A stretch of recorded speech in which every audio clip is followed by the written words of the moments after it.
जो समय की चाल है, अपने भक्तों की ढाल है। पल में बदल दे सृष्टि को, वही महाकाल है। हर हर महादेव, बम बम भोले। आप सभी पर भोलेनाथ की कृपा सदा बनी रहे। आज सावन महीने का पहला सोमवार है। इस शुभ अवसर पर आप सुनेंगे सोमवार व्रत कथा, साथ ही सुनेंगे भगवान शिव की एक बहुत ही दुर्लभ और पौराणिक और मोक्षदायिनी कथा भी। आप सभी से अनुरोध है, कथा को पूरा सुनकर हमारे चैनल को सब्सक्राइब नहीं किया हो तो जरूर कर लीजिएगा, ताकि हर दिन हमारे चैनल पर सुनाई जा रहे सावन मास महात्म्य की कथाओं के अलावा शिव महापुराण की कथाओं का रसपान भी आप कर सकें। कथा का शुभारंभ करने से पहले सब मिलकर भगवान शिव की स्तुति करते हैं। भगवान शिव की स्तुति का पाठ करने से हर संकट से मुक्ति मिलती है और सभी मनोकामनाएं भी पूरी हो जाती हैं। स्कंद महापुराण के कुमारिका खंड में भगवान शिव की स्तुति का वर्णन किया गया है। अगर आप भी भोलेनाथ की कृपा प्राप्त करना चाहते हैं तो चलिए आपको सुनाते हैं भगवान शिव की स्तुति हिंदी में। स्कंद जी बोले, जो सब प्रकार के रोग शोक से रहित हैं, उन कल्याण स्वरूप भगवान शिव को नमस्कार है। जो सबके भीतर मन रूप से निवास करते हैं, उन भगवान शिव को नमस्कार है। संपूर्ण देवताओं से पूजित भगवान शंकर को नमस्कार है। भक्त जनों पर निरंतर कृपा करने वाले आप भगवान महेश्वर को नमस्कार है। सबकी उत्पत्ति के कारण भगवान भव को नमस्कार है। भगवान, आप भव के उद्धव अर्थात संसार के सृष्टा हैं, आपको नमस्कार है। कामदेव का विध्वंस करने वाले आपको नमस्कार है। आप गूढ़ भाव से महान व्रत का पालन करने वाले हैं, आपको नमस्कार है। आप माया रूपी गहन वन के आश्रय हैं अथवा सबको आश्रय देने वाला आपका स्वरूप योग माया समावृत होने के कारण दुर्बोध है, आपको नमस्कार है। प्रलय काल में जगत का संहार करने वाले सर्व नामधारी आपको नमस्कार है। शिव रूप आपको नमस्कार है। आप पुरातन सिद्ध रूप हैं, आपको नमस्कार है। काल रूप आपको नमस्कार है। आप सबकी कलना अर्थात गणना करने वाले होने के कारण काल नाम से प्रसिद्ध हैं, आपको नमस्कार है। आप काल की कला का अतिक्रमण करके उससे बहुत दूर रहते हैं, आपको नमस्कार है। आप स्वाभाविक ऐश्वर्य से संपन्न हैं, आपको नमस्कार है। आप अप्रमेय महिमा वाले वृषभ तथा महासमृद्धि से संपन्न हैं, आपको नमस्कार है। आप सबको शरण देने वाले हैं, आपको नमस्कार है। आप ही निर्गुण ब्रह्म हैं, आपको नमस्कार है। आपके अनुगामी सेवक भयानक गुण संपन्न हैं, आपको नमस्कार है। नाना भुवनों पर अधिकार रखने वाले आपको नमस्कार है। भक्तों को मनोवांछित फल प्रदान करने वाले आपको नमस्कार है। भगवान, आप ही कर्मों का फल देने वाले हैं, आपको नमस्कार है। आप ही सबका धारण पोषण करने वाले धाता तथा उत्तम कर्ता हैं, आपको सर्वदा नमस्कार है। प्रभु, आपके अनंत रूप हैं, आपका कोप सबके लिए असह्य है, आपको सदैव नमस्कार है। आपके स्वरूप का कोई माप नहीं हो सकता, आपको नमस्कार है। वृषभेंद्र को अपना वाहन बनाने वाले आप भगवान महेश्वर को नमस्कार है। आप सुप्रसिद्ध महाऔषध रूप हैं, आपको नमस्कार है। समस्त व्याधियों का विनाश करने वाले आपको नमस्कार है। आप चराचर स्वरूप सबको विचार तत्व निर्णायत्मिकता शक्ति देने वाले कुमार नाथ के नाम से प्रसिद्ध तथा परम कल्याण स्वरूप हैं, आपको नमस्कार है। प्रभु, आप मेरे स्वामी हैं, संपूर्ण भूतों के ईश्वर और महेश्वर हैं। आप ही समस्त भोगों के अधिपति हैं। वाणी, बल और बुद्धि के अधिपति भी आप ही हैं। आप ही क्रोध और मोह पर शासन करने वाले हैं। पर और अपर अर्थात कारण और कार्य के स्वामी भी आप ही हैं। सबकी हृदय गुहा में निवास करने वाले परमेश्वर तथा मुक्ति के अधीश्वर भी आप ही हैं, आपको नमस्कार है। भगवान स्कंद के द्वारा इस प्रकार स्तुति किए जाने पर भगवान शिव ने कहा कि जो लोग सायंकाल और प्रातःकाल पूर्ण भक्ति पूर्वक तुम्हारे द्वारा की हुई इस स्तुति से मेरा स्तवन करेंगे, उनको जो फल प्राप्त होगा उसका वर्णन करता हूँ, सुनो।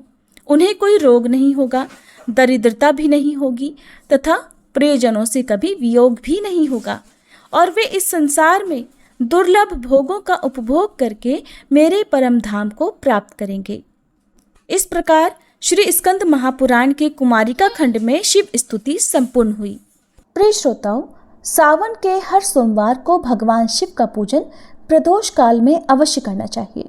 तो इस बार 22 जुलाई सोमवार से सावन मास प्रारंभ हो रहा है और सावन मास की शुरुआत भी सोमवार के दिन से हो रही है। सावन का महीना और सोमवार का दिन भगवान भोलेनाथ को अति प्रिय है।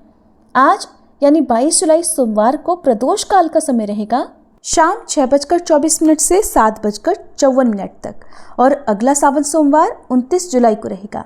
पौराणिक कथा के अनुसार अमरावती नगर में एक धनी व्यापारी रहा करता था।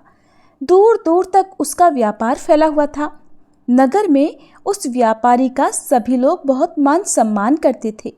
इतना सब कुछ होने पर भी वह व्यापारी मन से बहुत दुखी था, क्योंकि उस व्यापारी का कोई पुत्र जो नहीं था। दिन रात उसे बस एक ही चिंता सताती रहती थी कि उसकी मृत्यु के बाद उसके इतने बड़े व्यापार और धन संपत्ति को कौन संभालेगा। पुत्र प्राप्ति की इच्छा से वह व्यापारी हर सोमवार भगवान शिव की व्रत और पूजा किया करता था। सायंकाल को वह व्यापारी शिव मंदिर में जाकर भगवान शिव के सामने घी का दीपक भी जलाता था। उस व्यापारी की भक्ति देखकर एक दिन देवी पार्वती ने भगवान शिव से कहा, हे प्रभु, ये व्यापारी आपका सच्चा भक्त है। कितने दिनों से ये सोमवार का व्रत और पूजा नियमित कर रहा है।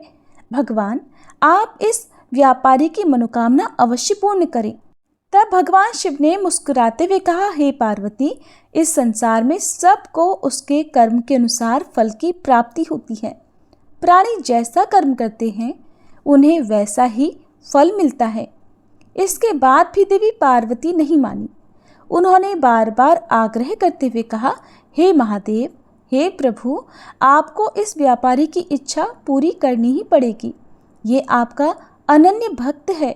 हर सोमवार आपका विधिवत व्रत रखता है और पूजा अर्चना के बाद आपको भोग लगाकर एक समय ही भोजन भी ग्रहण करता है। आपको इसे पुत्र प्राप्ति का वरदान तो देना ही होगा प्रभु। देवी पार्वती का इतना आग्रह देखकर भगवान शिव ने कहा, देवी, तुम्हारे आग्रह पर मैं इस व्यापारी को पुत्र प्राप्ति का वरदान देता हूँ, लेकिन इसका पुत्र 16 वर्ष से अधिक जीवित नहीं रहेगा।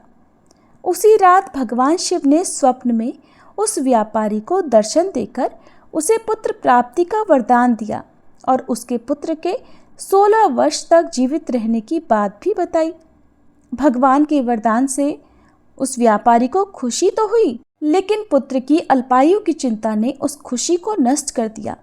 व्यापारी अब भी पहले की तरह सोमवार का विधिवत व्रत करता रहा। कुछ महीने पश्चात उसके घर एक बहुत ही सुंदर पुत्र उत्पन्न हुआ। पुत्र जन्म से व्यापारी के घर में खुशियां भर गई। बहुत धूमधाम से पुत्र जन्म का समारोह मनाया गया। व्यापारी को पुत्र जन्म की अधिक खुशी नहीं हुई, क्योंकि उसे पुत्र की अल्पायु के रहस्य का पता था, लेकिन यह रहस्य घर में किसी और को मालूम नहीं था। विद्वान ब्राह्मणों ने उस पुत्र का नाम अमर रखा। जब अमर 12 वर्ष का हुआ तो शिक्षा के लिए उसे वाराणसी भेजने का निश्चय किया गया। व्यापारी ने अमर के मामा दीपचंद को बुलाया और कहा कि अमर को शिक्षा प्राप्त करने के लिए वाराणसी छोड़कर आओ। अमर अब अपने मामा के साथ शिक्षा प्राप्त करने के लिए चल दिया। रास्ते में जहाँ भी अमर और दीपचंद रात्रि विश्राम के लिए ठहरते, वहीं यज्ञ करते और ब्राह्मणों को भोजन भी कराते थे। लंबी यात्रा के बाद अमर और दीपचंद एक नगर में पहुंचे। उस नगर के राजा की कन्या के विवाह की खुशी में पूरे नगर को सजाया गया था। निश्चित समय पर बारात आ गई, लेकिन वर का पिता अपने बेटे के एक आंख से काना होने के कारण बहुत चिंतित था। उसे इस बात का भय सता रहा था कि राजा को इस बात का पता चलने पर कहीं वह विवाह से इनकार न कर दे, इससे उसकी बदनामी होगी। वर के पिता ने अमर को देखा तो उसके मस्तिष्क में एक विचार आया। उसने सोचा, क्यों न इस लड़के को दुल्हा बनाकर राजकुमारी से विवाह करा दूं। विवाह के बाद इसको धन देकर विदा कर दूंगा और राजकुमारी को अपने नगर में ले जाऊंगा। वर के पिता ने इस संबंध में अमर और दीपचंद से बात की। दीपचंद ने धन मिलने के लालच में वर के पिता की बात स्वीकार कर ली। और अमर को दूल्हे के वस्त्र पहनाकर राजकुमारी चंद्रिका से विवाह करा दिया गया। राजा ने बहुत सा धन देकर राजकुमारी को विदा किया। अमर जब लौट रहा था तो सच नहीं छिपा सका और उसने राजकुमारी के दुपट्टे पर लिख दिया, राजकुमारी चंद्रिका, तुम्हारा विवाह तो मेरे साथ हुआ था। मैं तो वाराणसी में शिक्षा प्राप्त करने जा रहा हूँ। अब तुम्हें जिस नवयुवक की पत्नी बनना पड़ेगा वह कान्हा है। जब राजकुमारी ने अपने दुपट्टे पर लिखा हुआ पढ़ा तो उसने काने लड़के के साथ जाने से इनकार कर दिया।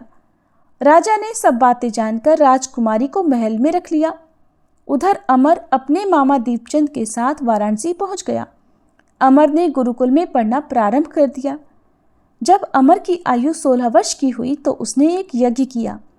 यज्ञ की समाप्ति पर ब्राह्मणों को भोजन कराया और खूब अन्न वस्त्र दान किए। रात को अमर अपने शयन कक्ष में सो गया। शिवजी के वरदान के अनुसार शयनावस्था में ही अमर के प्राण पखेरु उड़ गए। सूर्योदय पर मामा अमर को मृत देखकर रोने पीटने लगा। आसपास के लोग भी एकत्र होकर दुख प्रकट करने लगे। मामा के रोने विलाप करने के स्वर समीप से गुजरते हुए भगवान शिव और माता पार्वती ने भी सुने। तब माता पार्वती ने भगवान से कहा, प्राणनाथ, मुझसे इसके रोने का स्वर सहन नहीं हो रहा। आप इस व्यक्ति के कष्ट को अवश्य दूर कीजिए।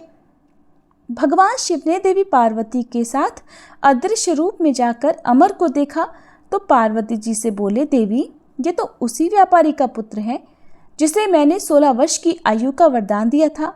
आज इसकी आयु तो पूरी हो गई। देवी पार्वती ने फिर भगवान शिव से निवेदन किया, हे प्राणनाथ, आप इस लड़के को जीवित कर दीजिए, नहीं तो इस लड़के के माता पिता पुत्र की मृत्यु के कारण रो रो कर अपने प्राणों का त्याग कर देंगे। इस लड़के का पिता तो आपका परम भक्त है, वर्षों से सोमवार का व्रत करते हुए आपको भोग लगा रहा है। माता पार्वती के बार बार आग्रह करने पर भगवान शिव ने उस लड़के को जीवित होने का वरदान दे दिया और कुछ ही क्षणों में वह जीवित होकर उठ बैठा। फिर शिक्षा समाप्त करके अमर मामा के साथ अपने नगर की ओर चल दिया। दोनों चलते हुए उसी नगर में पहुंचे जहां अमर का विवाह हुआ था। उस नगर में भी अमर ने यज्ञ का आयोजन किया। समीप से गुजरते हुए नगर के राजा ने यज्ञ का आयोजन देखा। तब राजा ने अमर को तुरंत पहचान लिया।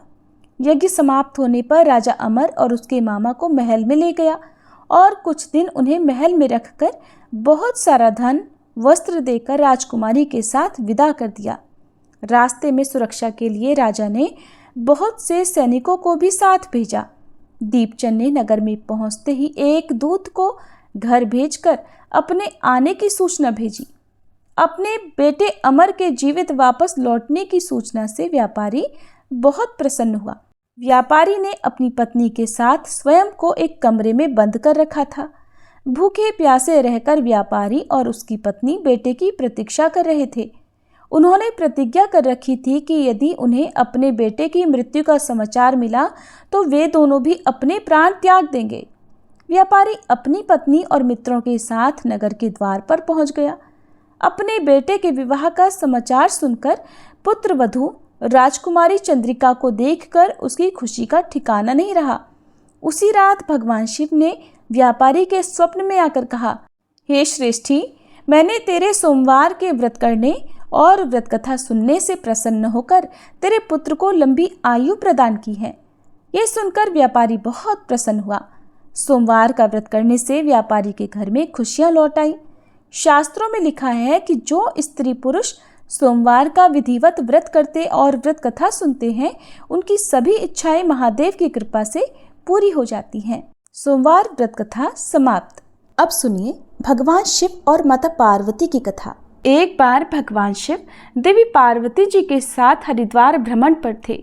पार्वती जी ने वहां देखा कि सहस्त्रों मनुष्य गंगा जी में स्नान कर हर हर गंगे कहते चले जा रहे हैं, परंतु सभी दुखी और पाप परायण हैं। तब देवी पार्वती जी ने बड़े आश्चर्य से भोलेनाथ से पूछा, हे देव, गंगा में इतनी बार स्नान करने पर भी इनके पाप और दुखों का नाश क्यों नहीं हुआ? क्या अब पवित्र गंगा जी में लोगों के पापों का नाश करने की शक्ति नहीं रही? तब भगवान शिव देवी पार्वती से कहने लगे, प्रिय, गंगा में तो आज भी वही शक्ति है, परंतु इन लोगों ने पाप नाशिनी गंगा में स्नान ही नहीं किया है, तब भला इन्हें लाभ कैसे होगा। देवी पार्वती ने ये सुनकर बड़ा आश्चर्य किया। फिर पूछा, प्रभु स्नान कैसे नहीं किया? मैं तो देख रही हूँ कि सभी तो गंगा से स्नान करके आ रहे हैं और अभी तक तो इनके शरीर भी गीले हैं। तब भगवान शिव ने कहा कि देवी, ये तो केवल जल में डुबकी लगा कर आ रहे हैं, मैं तुम्हें इसका रहस्य कल समझाऊंगा। अगले दिन बड़े जोर की बरसात होने लगी। सारी गलियां कीचड़ से भर गई। एक चौड़े रास्ते में गहरा गड्ढा था, उसके चारों ओर कीचड़ ही कीचड़ भरा हुआ था।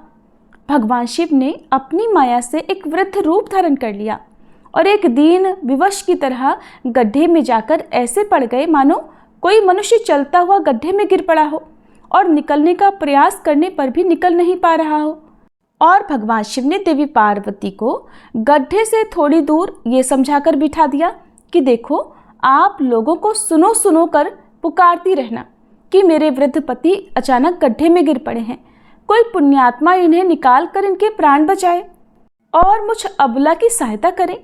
भगवान शिव ने कहा कि देवी, जब कोई भी मुझे गड्ढे से निकालने के लिए तैयार हो, तब तुम उनसे बस इतना कह देना कि मेरे पति सर्वथा निष्पाप हैं, इन्होंने अपने जीवन में कभी कोई पाप नहीं किया है, इसलिए इन्हें वही छुए जो स्वयं निष्पाप हो।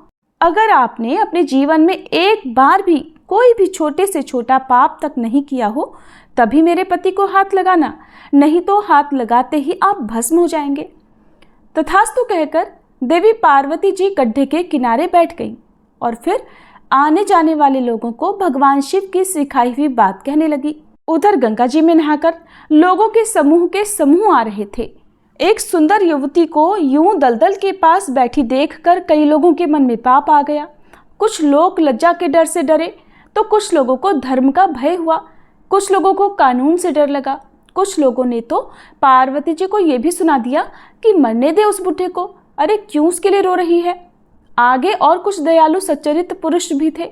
उन्होंने करुणा करके युवती के पति को निकालना चाहा, लेकिन जैसे ही उन्होंने उन वृद्ध को वहां से हटाना चाहा, तभी देवी पार्वती के वचन सुनकर वे भी रुक गए कि जो निष्पाप हो केवल वही उन्हें छुए, नहीं तो वे भस्म हो जाएंगे। उन्होंने सोचा कि हम तो गंगा में नहाकर आए हैं, तो क्या हुआ, पापी तो है ही, कहीं हाथ ना जल जाए। और इस प्रकार उन वृद्ध को निकालने के कारण कहीं इस स्त्री के कहे अनुसार हम खुद भस्म न हो जाएं। इस तरह सोचकर किसी की हिम्मत नहीं हुई कि वे उस वृद्ध को दलदल से बाहर निकाल पाए। सैकड़ों लोग आए और पूछकर चले गए। सुबह से शाम हो चली। तब भगवान शिव ने देवी पार्वती से कहा, देखो, आया कोई सच्चे हृदय से गंगा जी में नहाने वाला। तभी कुछ देर बाद एक जवान हाथ में लोटा लिए हर हर गंगे कहता हुआ वहां से निकला। देवी पार्वती ने उससे भी वही बात कही। उस नवयुवक का हृदय करुणा से भराया। उसने भगवान शिव को उस गड्ढे से निकालने की तैयारी की। तभी देवी पार्वती ने उसे रोका और कहा कि भाई, अगर तुम पूरी तरह से निष्पाप हो तभी मेरे पति को छूना, क्योंकि अगर तुमने जरा भी पाप किया होगा तो मेरे पति को छूते ही तुम भस्म हो जाओगे। लेकिन उस नवयुवक ने बिना कोई संकोच के दृढ़ निश्चय के साथ माता पार्वती से कहा, माते, मेरे निष्पाप होने में तुम्हें संदेह क्यों होगा? आपको नहीं दिखता कि मैं अभी अभी गंगा जी में स्नान करके आया हूँ? गंगा जी में गोता लगाने के बाद कभी पाप रहते हैं भला? और आपके पति को मैं अभी तुरंत निकालता हूँ। कहते ही उस नवयुवक ने वृद्ध को गड्ढे से बाहर निकाल दिया। तब भगवान शिव और माता पार्वती ने उसे अधिकारी समझकर अपना असली स्वरूप प्रकट कर उसे दर्शन देकर कृतार्थ किया। भगवान शिव ने देवी पार्वती से कहा, देवी, इतने लोगों में से बस इस एक ने ही गंगा में स्नान किया है। इस दृष्टांत के अनुसार जो लोग बिना श्रद्धा और विश्वास के, केवल दंभ के लिए, केवल पाखंड के लिए गंगा जी में स्नान करते हैं, उन्हें वास्तविक फल नहीं मिलता। लेकिन इसका ये मतलब नहीं कि गंगा स्नान व्यर्थ जाता है। गंगा स्नान का बहुत पुण्य भी है। गंगा स्नान करने से सभी पापों से तो मुक्ति मिलती ही है, साथ ही मोक्ष की भी प्राप्ति होती है। ऐसा हमारे धार्मिक पुराणों में वर्णन है। ये थी आज की कहानी। आपको कैसी लगी कमेंट बॉक्स में ज़रूर बताइएगा।